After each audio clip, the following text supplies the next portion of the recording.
to another edition of Dr. J and Your Health Ramadan Health Series. Assalamu alaikum to everybody, and I'm happy to be back today. We're discussing issues with regards to Ramadan and our health. We've spoken about so many issues in previous videos: chronic medical conditions, preparing yourself health-wise for Ramadan, going for checkup, knowing your baseline in terms of your health status, going for post-Ramadan health check, which we'll probably touch on more towards the end of Ramadan, inshallah. I didn't talk about one important thing when I spoke about the chronic medical conditions that people usually are managing and are living with. One is the sickle cell disease. You know, in our part of the world, we have many of us living with sickle cell anemia, sickle cell disease. We do have triggers of crisis. So some of the commonest cause of the vaso-occlusive crisis in a sickle cell disease patients is dehydration. Okay, dehydration. We have infection among and other stresses. So what's actually dear to me is the issue of dehydration.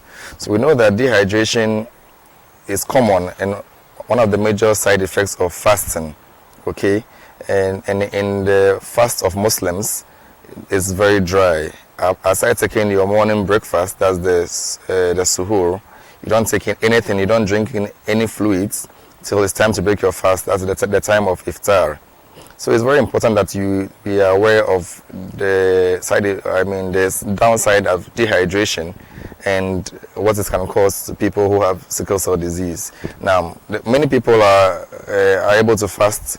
Many people with sickle cell disease are able to fast without having any issues with regards to their crisis. Once it's well controlled, you're taking your medication as you're supposed to, the hematinics.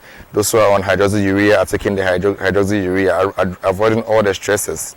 Okay, trying to stay clean and far from infections. Try to minimize various stresses.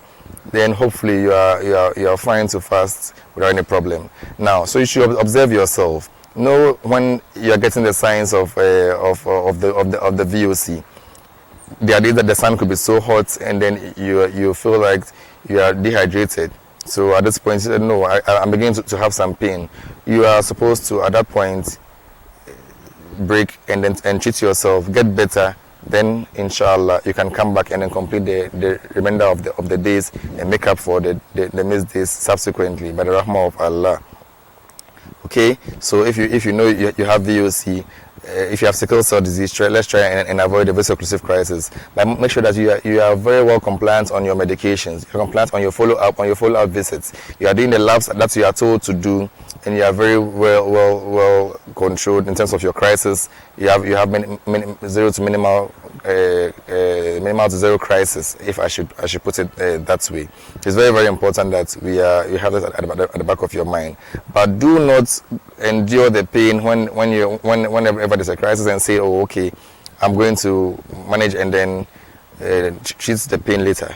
Islam doesn't, and that is not putting any hardship upon you. It's all about the obedience, and the obedience to Allah is iman, is worship.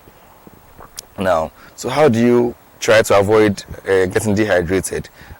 Observing or planning your meal. Okay. So when it's time so you know that the fasting person is able to eat from sunset to the break of dawn. Okay.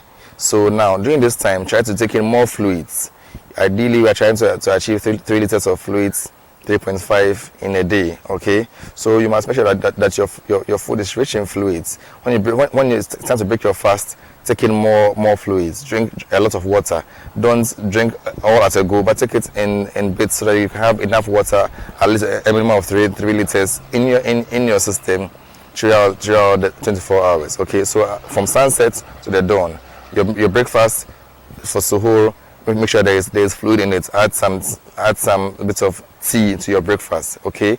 Now I'll come to the meals for fasting in subsequent videos where I'll talk about the kind of things to avoid. Because if I say tea, some people go and then take caffeinated tea, and it rather causes problems during the day. Okay. So taking more fluids, avoid the stresses, avoid infections. Make sure that you're taking your medications as is prescribed. Go for your follow-ups. And always do what you are told by your doctor. Cover up as much as you can. Don't expose yourself to the cold weather. Okay, cover up. Make sure that the body is well insulated as well. So thank you. This way I'll join the questions on today's episode.